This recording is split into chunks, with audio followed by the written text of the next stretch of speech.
பாடுகளின் தாசனாம் இறைமைந்தன் இயேசுவின் திருப்பெயரில் மீண்டுமாக இந்த மார்ச் மாதத்தில் 8ஆம் நாளாகிய இந்த நாளில் உங்களை சந்திப்பதில் மிகுந்த மகிழ்ச்சி அடைகிறேன். இந்த நாள் உலக மகளிர் தினமாய் நாம் கொண்டாடுகின்றோம். இந்த நாளிலும் கர்த்தருடைய கிருபையும் ஆசீர்வாதமும் நம்மை தொடர்வதாக. ஆமென்.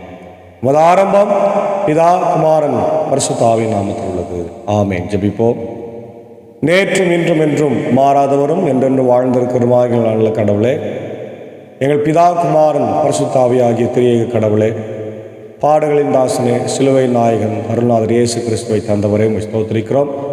ஆண்டவரை இந்த காலை நேரத்தில் ஜீவனோடு எங்களை எழுப்பி இந்த வார்த்தையை கேட்கும்படியாய் கர்த்தர் கொடுத்த மாபெரும் கிருபைக்காய் ஸ்தோத்திரம். இந்த நாளிலும் ஆண்டவருடைய வார்த்தையின் வழியாய் நீர் பேசுராஜா நாங்கள் கேட்கிறோம். பாடுகிற பாடல், ஏறெடுக்கிற ஜெபம் அன்றாடுகள் இந்த சமூகத்தில் பிரதியாக இருக்கட்டும். அடியனையும் ஆண்டவரே அன்பர் சாரையும் சாக சாரையும் நீர் எடுத்து பயன்படுத்தும். இதை கேட்டு பயன்படுகிற எல்லா மக்களுக்கும் உம்முடைய இறை ஆசிரியர்கள் இந்த நாளில் தந்து வழி நடத்தும். இறை மைந்தன் இயேசுவின் மூலம் ஜெபிக்கிறோம் நல்ல பிதாவே. ஆமென்.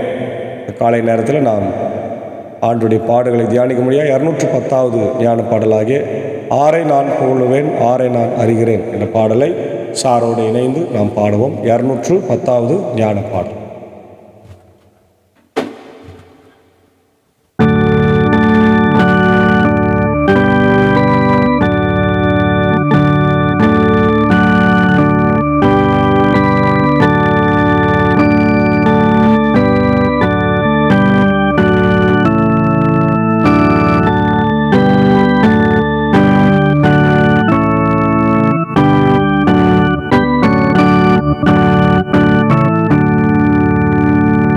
ஆரை நான் புகழுவேன் ஆரை நான் அறிகிறேன் என் கதியும் பாங்கோமா நான் பாராட்டும் மேன்மையா தேவ ஆட்டு ஊட்டிதான்.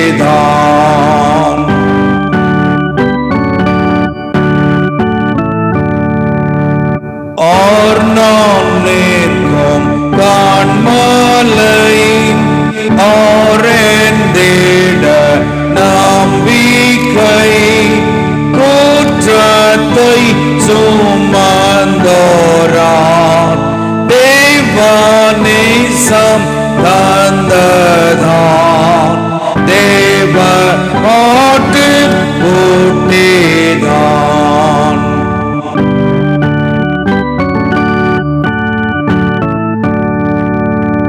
என் வீரான பெலன் ஆத்துமத்தின் சாரம் ஆரால் போவி நீதேமான் ஆரால் தேவ பிள்ளை நான் தேவ ஆட்டு ஊட்டியால்.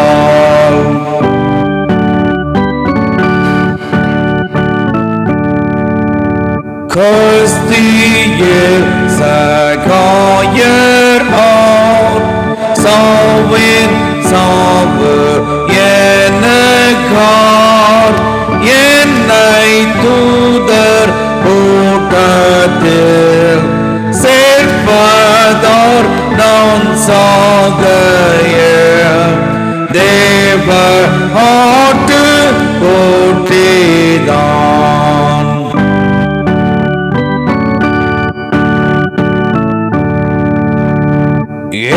இயேசுதான் என் ஞானமே அவர் என் சங்கீதமே நீங்களும் புகழுங்கள்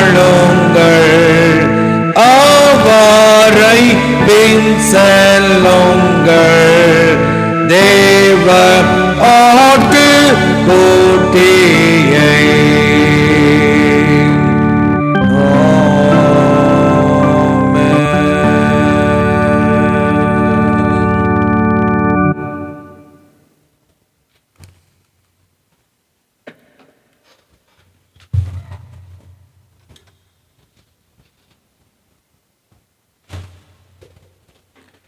பாடுகளின் தாசனாம் இறைமைந்தன் இயேசுவின் திருப்பெயரிலே மீண்டுமாக உங்கள் யாவரையும் இந்த மார்ச் மாதம் 8ஆம் நாளாகிய இந்த நாளிலே உங்களை சந்திப்பதில் மிகுந்த மகிழ்ச்சி அடைகின்றோம். அன்பான தேவனுடைய பிள்ளைகளை, இந்த நாளிலே உலக மகளிர் தினத்தை இந்த உலகமே கொண்டாடி கொண்டிருக்கிறது. நாமும் அவர்களுக்கு நம்முடைய வாழ்த்துக்களை சொல்லுகின்றோம். சில திருச்சபைகளிலே நாளை தினத்தில் இந்த மகளிர் தினத்தை கொண்டாடுகிறோம். நம்முடைய பாப்பனப்பள்ளி போதக வட்டத்திலும் நாம் அதை செலிப்ரேட் பண்ணுறோம். இந்த நாளில் நாம் தியானிக்கும்படியாய் தெரிந்து கொண்ட கடவுளுடைய வார்த்தை அது உபாகமம் 26ஆம் அதிகாரம் 1 முதல் 11 வசனங்கள்.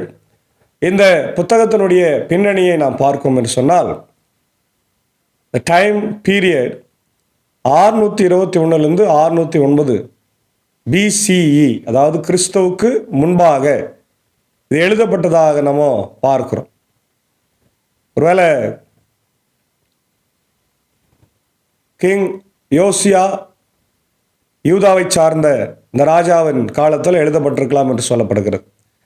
இதனுடைய ஹிஸ்டாரிக்கல் கான்டெக்ஸ்ட் நம்ம பார்த்தோம்னு சொன்னால், இஸ்ரேல் மக்கள் வாக்களிக்கப்பட்ட கானான் தேசத்தில் அவர்கள் நுழைவதற்கான ஒரு காலகட்டம். ஏன்னா 40 வருஷம் வனாந்தரத்தில் அலைந்து திரிந்தார்கள். இப்போ தொடர்ந்து அவங்க உள்ள போகிறதுக்கான சூழ்நிலைகளை ஆண்டவர் உருவாக்கி கொண்டிருக்கிறார். இதனுடைய ஆத்தர் நமக்கு நல்லாவே தெரியும், மோசே தான் இது எழுதுறதாக நம்ம பார்க்கணும். ஏன்னா அவருடைய மறைவு இதில் தான் இருக்கிறது. இது பிற்காலத்தில் யாராவது எடிட் பண்ணியிருக்கலாம் அப்படின்ற ஒரு சிந்தனையும் நம்ம பார்க்கின்றோம். சூழ்நிலை நம்ம பார்க்கும்போது வனாந்தரத்தில் 40 வருஷம் அவங்க அலைந்து திரிகிறார்கள். எகிப்தில் 450 வருஷம் அவங்க சிறையிருப்பில் இருந்து வெளியே வந்துட்டாங்க. அதுக்கப்புறம் கானானுக்கு அவங்க போகிறதுக்கான ஒரு சூழ்நிலை உருவாகிறது. அதே போல் மோசேனுடைய லீடர்ஷிப் மாறி யோசுவானுடைய லீடர்ஷிப் அங்கே வருகிறது. இந்த நிகழ்வெல்லாம் இந்த புத்தகத்தில் நடக்கிறது. மாத்திரமல்ல, இந்த புத்தகத்தினுடைய மிக முக்கியமான செய்தி என்னன்னாக்கா, மீண்டும் ஞாபகப்படுத்துகிறார். அதுதான் இந்த புத்தகத்தினுடைய செய்தி, ரிவ்யூ அண்ட் ரிமைண்டர். அதனால இதுக்கு பேரை உப ஆகமம் அப்படின்னா துணை நூல், இணை சட்டம். யாத்திராகமம் எல்லாத்துலையும் அந்த புத்தகத்தில் எல்லாத்தையும் ஆல்ரெடி சொல்லியாச்சு. திருப்பி ஒரு முறை சொல்றார். அதுதான் இணை சட்டமாக நம்ம பார்க்கின்றோம். ப்ரிப்பரேஷன் ஃபார் த ஃபியூச்சர், எதிர்காலத்தில் நாம் கற்றுக்கொள்ள வேண்டிய நிகழ்வு, ஆயத்தம் எல்லாம் செய்கிறார்.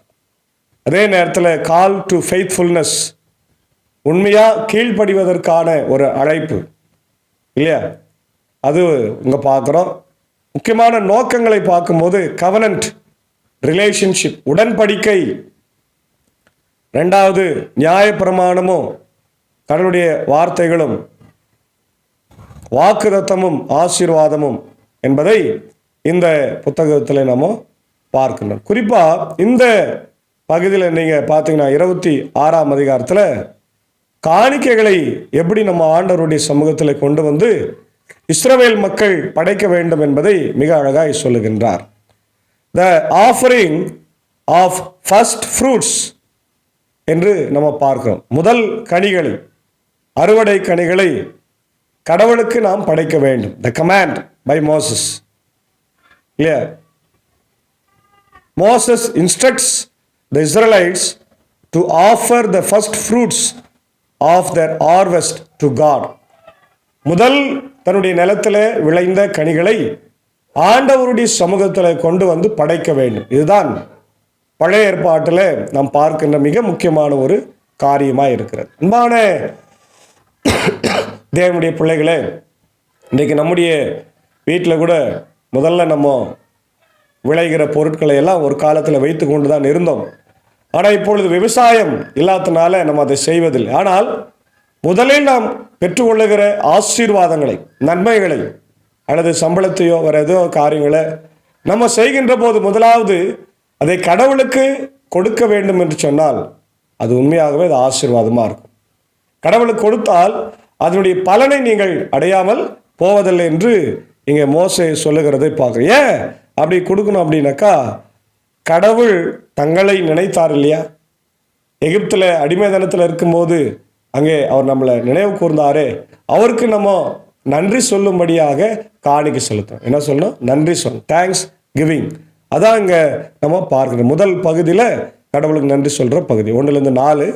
உனது உரிமை சொத்தாக உன் கடவுளாகிய ஆண்டவர் உனக்கு கொடுக்கவிருக்கும் நாட்டிற்குள் சென்று அதை உன் உடைமையாக்கி அதில் நீ குடியேறும் போது அந்த நாட்டின் நிலத்து முதல் பலன் அனைத்தையும் எடுத்து கூடையில் வைத்து உன் கடவுளாகிய ஆண்டவர் தம் பெயர் விளங்குமாறு தேர்ந்து கொள்ளும் இடத்திற்கு கொண்டு போ. அன்றைய நாளில் அங்கு பணியில் இருக்கும் குருவிடம் சென்று அவரை நோக்கி, எங்களுக்கு கொடுப்பதாக எங்கள் மூதாதையருக்கு ஆண்டவர் ஆணையிட்டு கூறிய நாட்டில் வந்து சேர்ந்துள்ளேன். என எம் கடவுளாகிய ஆண்டவர் முன் என்று நான் அறிக்கையிடுகிறேன் என்று சொல்.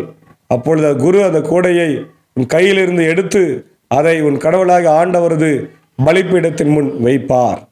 முதல் பகுதியில் நீ நினைக்கணும், கடவுள் என்னை நினைவு கூர்ந்தார், நான் அடிமையாக இருந்தேன், என் சந்ததியெல்லாம் அடிமையாக இருந்தாங்க, என்னை மீட்க யாரும் வரல, அதனால இன்னைக்கு நான் விடுதலையாக்கப்பட்டிருக்கிறேன். ஹல்லேலூயா, பிரைஸ் தி லார்ட். இன்னைக்கு நான் சுகமாக இருக்கிறேன், எனக்கு ஆண்டவர் நல்ல வீடு வாசலை கொடுத்திருக்கிறார், மனைவி மக்களை கொடுத்திருக்கிறார், ஆகவே நான் ஆண்டவருக்கு அதன் முதல் பலனை தருகிறேன். அன்பான தேவனுடைய பிள்ளைகளே, இன்னைக்கு நம்ம எவ்வளோ பேர் இந்த மாதிரி சொல்கிறோம், கொடுக்குறோம்? யோசித்து பாருங்க.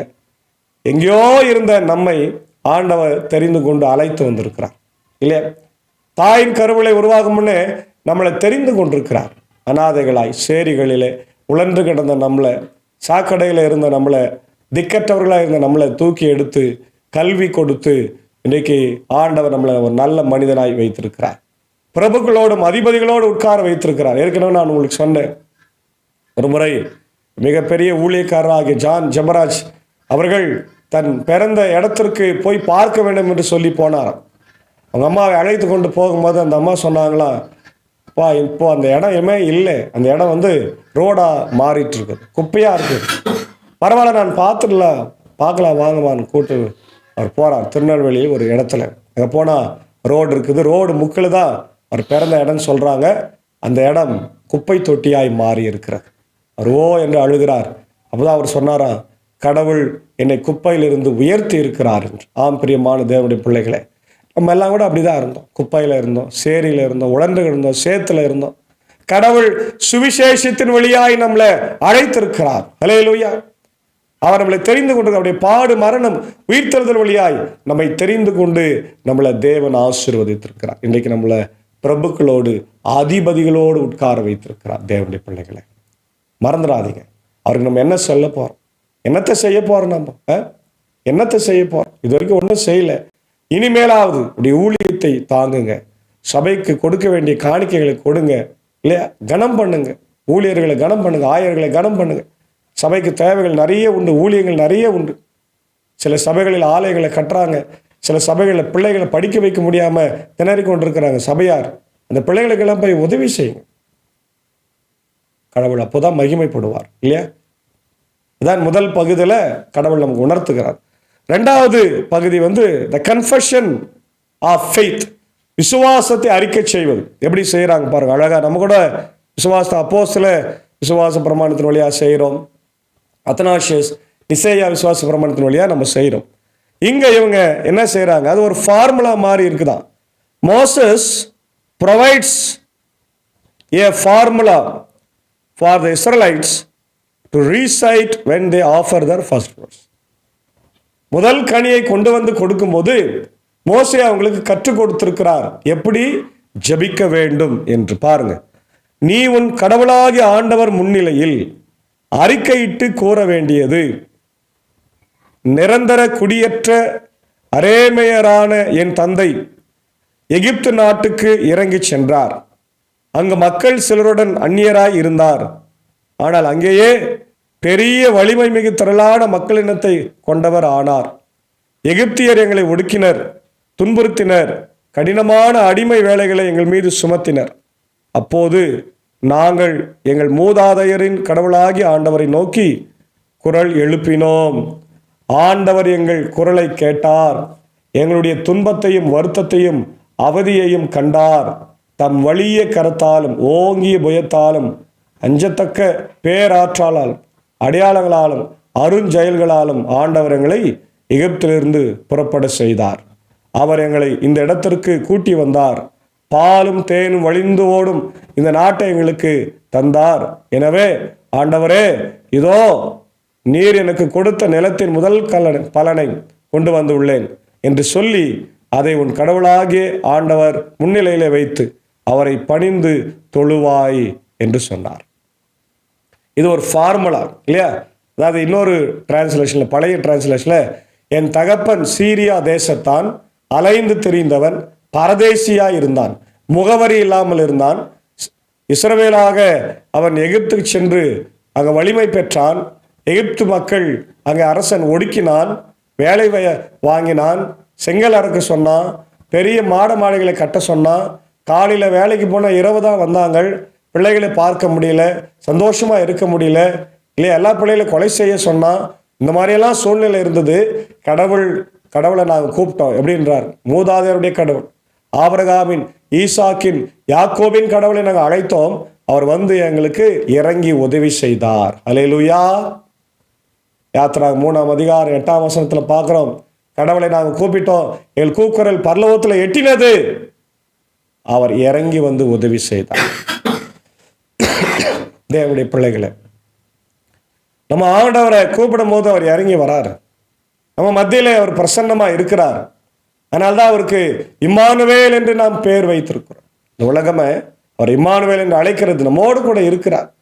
இதுவரையில உதவி செய்த எபினேசரா இருந்தவர் இனிமேலும் நம் மத்தியில அவர் இருக்கிறார். எங்கே என் நாமத்துல 2-3 பேர் கூடி இருக்கிறீர்களோ அங்கே நான் இருப்பேன் என்று சொன்ன என் தேவன் எங்களோடு கூட நீ இருக்கிறீரே. எங்கள் கவலைகளை, கஷ்டங்களை மாற்றினீரே ஆண்டவரே. தொடர்ந்து இனி வரும் நாட்களில் இப்படி கவலைகள், கஷ்டங்கள், பலவீனங்கள், பிரச்சனைகள், சிறையிருப்பு, வியாதி எல்லாத்தையும் நீ மாட்ட வேண்டும் என்று ஜெபி. அதை கடைசியா சொல்றார் 11ஆம் வசனத்துல, பின்னர் நீயும் லேவியரும் உன்னோடு உள்ள அந்நியரும் கடவுளாகிய ஆண்டவர் உனக்கு உன் வீட்டாருக்கும் செய்த அனைத்து நன்மைகளையும் முன்னிட்டு சந்தோஷப்படுங்க அப்படின்றார். இப்போ ஆண்டவருக்கு காணிக்கை கொடுப்பது ஒரு மகிழ்ச்சி, மகிழ்ச்சியின் வெளிப்பாடாக நம்ம பார்க்கிறோம் இல்லையா? த கண்டென்ட் என்ன முக்கியமானது என்னன்னா, the formula is a confession of faith recalling God's deliverance of the Israelites from slavery in Egypt. இதுதான் அழைப்பு, வந்து the call to worship and thanksgiving. அழைப்பு, கடவுளை தொழுகை செய்யவும் அவருக்கு நன்றி சொல்லவும் நம்ம அழைக்கப்பட்டிருக்கிறோம். அதுதான் இங்க நாம பார்க்கிறோம். அப்போ என்ன நம்ம செய்யணும்? நம்ம மக்களை வந்து ஆண்டவர் நன்றி சொல்ல வைக்கணும், காணிக்கை கொடுக்க வைக்கணும். இதை வந்து நம்முடைய வாழ்க்கையில பின்பற்ற வேண்டும். யாத்திராகமம் 23:19 இதே தான் பார்க்குறோம். முதல் கனியை ஆண்டவர் கொடுக்கணும்னு ஏற்கனவே மோசே சொல்றார் வனாந்தரத்திலே. லேவியராகமம் 23:9-14 பார்க்குறோம். இந்த ஃபர்ஸ்ட் ஃப்ரூட்ஸை பற்றி இன்ஸ்ட்ரக்ஷன்ஸை நம்ம அங்கே பார்க்குறோம். 2வது சங்கீதம் 100:1-5 பார்க்குறோம். கடவுளுடைய ஆலயத்தில் நன்றி உள்ள இருதய மக்களாக நீங்கள் பிரவேசிக்க வேண்டும் என்று அங்கே ஆசிரியர் சங்கீதக்காரன் சொல்லுகிறதப்பா. அன்பான தேவனுடைய பிள்ளைகளே, சங்கீதம் 116 நம்ம வாசிக்கிறோம். 13:12-13 கர்த்தர் எனக்கு செய்த எல்லா உபகாரங்களுக்கான எண்ணத்தை செலுத்துவேன், ரட்சிப்பின் பாத்திரத்தை எடுத்துக்கொண்டு அவர் நாமத்தை தொழுது கொள்ளுவேன், சபை நடுவில் அவரை பிரஸ்தாபப்படுத்துவேன் என்று சங்கீதக்காரன் சொல்றான். இப்போ கர்த்தருக்கு நான் என்னத்தை செலுத்த போறேன்? எனக்கு ஜீவனை கொடுத்தாரு, என்னை மீட்டெடுத்தாரு, என்னை கல்வி கொடுத்திருக்கிறாரு, எனக்கு இன்னைக்கு பிரபுக்களோட அதிபதியில் உட்கார வைத்திருக்கிறார், நல்ல குடும்பத்தை கொடுத்திருக்கிறார், நீ ஊழியத்தை கொடுத்திருக்கிறார். நான் என்ன செய்ய போறேன்? ஆண்டவருக்காக நான் என்ன செய்ய போறேன்? ஆண்டவர் நான் துதிக்க வேண்டும், அவரை மகிழ்ச்சி, அவருக்கு என்னுடைய எல்லா வாழ்நாள் முழுக்க நான் நன்றி சொல்லிக்கொண்டே இருக்கிறேன் இல்லையா? அதான் என்னுடைய மன மகிழ்ச்சியாய் இருக்க வேண்டும் என்று இங்கே மோசே நமக்கு கற்றுக் கொடுத்திருக்கிறார். ஆகவே அன்பான தேவனுடைய பிள்ளைகளை நாமும் கூட இந்த நாளில் அப்படிப்பட்ட விசுவாசத்தோடு வாழ்ந்து ஆண்டவர் நன்றி செலுத்தி, அட்ரஸ் இல்லாத நம்மளை அட்ரஸோடு இன்னைக்கு வைத்திருக்கிறார்னா எவ்வளவு பெரிய ஆசீர்வாதம். பரதேசிகளாய் நாம் இருந்தோம், அலைந்து தெரிந்தவர்களாக இருந்தோம், கடவுள் நம்மை மீட்டு எடுத்திருக்கிறார் என்ற அந்த செய்தியோடு நாம் தொடர்ந்து இந்த தவ காலத்தில் ஆண்டவருடைய பிள்ளைகளாய் இந்த தவ காலத்தை ஆண்டவருக்காய் நாம் பிரயோஜனப்படுத்தி இந்த தவ காலத்திலாவது நம் ஆண்டவரை நெருங்கி மனிதர்களிடத்தில் அன்பு செலுத்தி ஏழை எளிய மக்களுக்கு உதவி உபகாரம் செய்து அவங்களை மீட்டெடுக்க தூய ஆவியானவர் கல்வாரி சிலுவைநாதர் இயேசுவின் மூலம் உதவி செய்து காப்பாராக. ஆமேன். ஜெபிப்போம். பாடுகளின் தாசனே, சிலுவையின் நாயகனே, மீண்டுமாய் இந்த தவக்காலத்தில் ஆண்டவரை இந்த 8ஆம் நாளுக்காக நன்றி செலுத்துகிறோம். இந்த மார்ச் 8ஆம் நாளை ஆண்டவரை எங்களுக்கு தந்திருக்கிறேன். நன்றி ஆண்டவரை. குறிப்பாய் இந்த நாள் உலக மகளிர் தினமாய் அனைத்து ஆண்டவர் மக்களால் கொண்டாடப்படுகிறது. எங்களுடைய ILC ஆம்பூர் சபை சங்கத்தின் வழியாக கூட மாதர்கள் துறை சார்பாக ஆண்டவரை கொண்டாடப்படுகிறது. அந்த நிகழ்வையெல்லாம் கர்த்தர் ஆசீர்வதிங்க. தொடர்ந்து எங்களுக்கு நீர் உதவியாக தந்திருக்கிற உடைய மாதர்கள், உடைய அன்பு தாயார், உடைய அன்பு மனைவி, அன்பான சகோதரிகள், ஆண்டவரை சபையார் யாவரையும் ஆசீர்வதிக்க வேண்டும் என்று ஜெபிக்கிறோம். அவர்களை நாங்கள் கனம் பண்ணி அவர்களுக்கு ஆண்டவரே தேவையான மரியாதையை செலுத்துகின்ற ஆண்டவரை மக்களாய் நாங்கள் வாழ கிருபை தாரும். எங்கள் திருச்சபையிலும் நாளை தினத்தில் நாங்கள் மாதர் ஞாயிறை கொண்டாட இருக்கிறோம். கர்த்தர் எங்களோடு இருந்து எங்களை ஆசீர்வதியும். அதற்காக வர இருக்கிற சென்னையிலிருந்து ஆண்டவரே வர இருக்கிற அருமையான திருமதி இந்திரா ராஜேந்திரன் அம்மாவுக்காக ஜெபிக்கிறோம். அவர்களை பத்திரமாய் கொண்டு வந்து சேர்த்து அவர் வழியாய் ஆண்டவர் பாப்பனப்பள்ளி, மின்னூர், வடகரை திருச்சபைகளில் சிறப்பான ஊழியத்தை செய்ய கர்த்தர் கிருபைத்தார். மீண்டுமா இந்த நாளில் இந்த ஊழியத்தில் எங்களோடு இருக்கிற என்னுடைய அன்பர் சாருக்காக, ஏஞ்ச அக்காவுக்காக, அன்பான பிள்ளைகள் மார்த்தாள் மரியாளுக்காக ஜெபிக்கிறோம். ஆண்டவரே இந்த நாளில் கர்த்தாவே பிள்ளைகள் பலவீனமாக இருக்கிறது அறிகிறீர். குறிப்பாக இந்த பனி குளிர் இதனால ஏற்படுகிற பிரச்சனைகளை எல்லாம் மாற்றும். குறிப்பாக நாளை தினத்தில் பிள்ளைகள் தன்னுடைய பிறந்த நாளை ஆண்டவரே கண்டு நன்றி செலுத்துகிறார்கள்.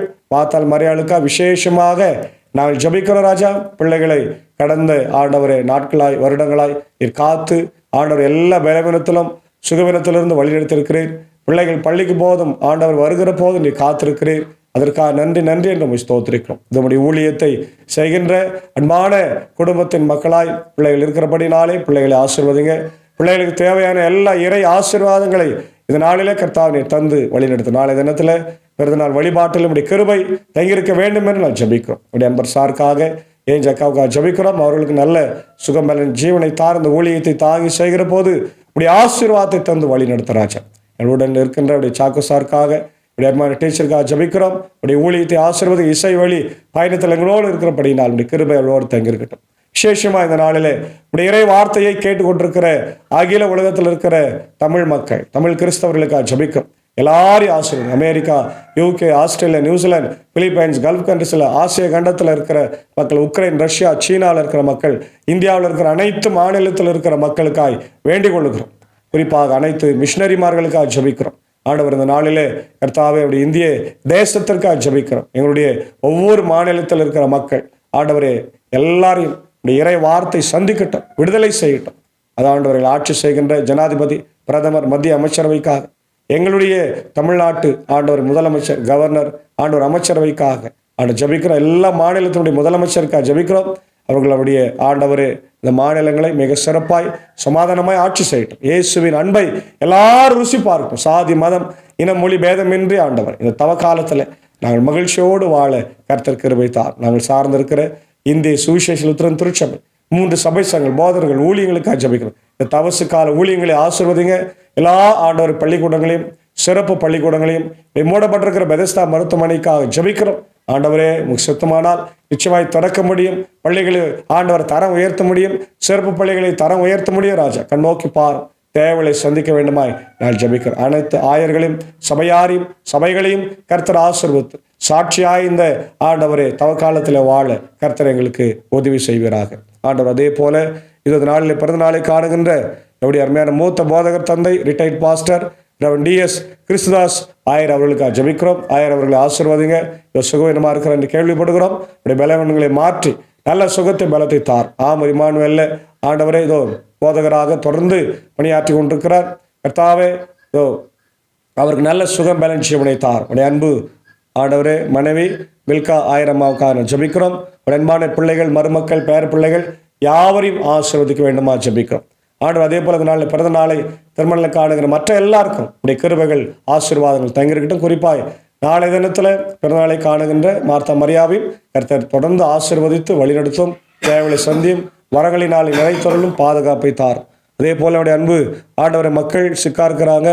வர்மன் சாமுவேலுக்காக ஜெபிக்கணும். மகனை ஆசீர்வதிங்க.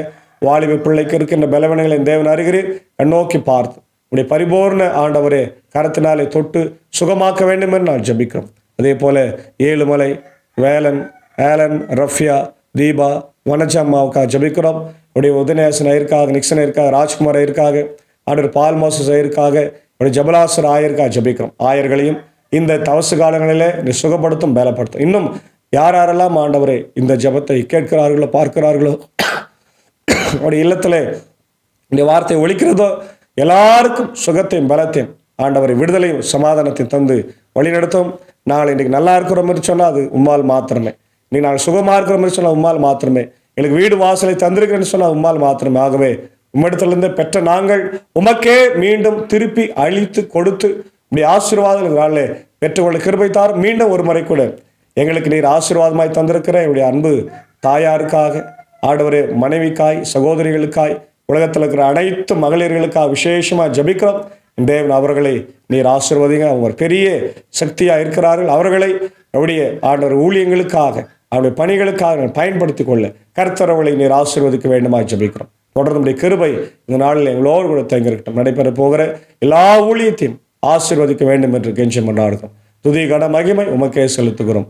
இயேசுவின் மூலம் ஜபிக்கிறோம் நல்ல பிதாவே, ஆமென். நமது ஆண்டவராக இயேசு கிறிஸ்துவின் கிருபை, பிதாவாகிய தேவனுடைய அன்பு, பரிசுத்த ஆவியானவர் நாள் மனைவரோடு இருப்பதாக. ஆமென்.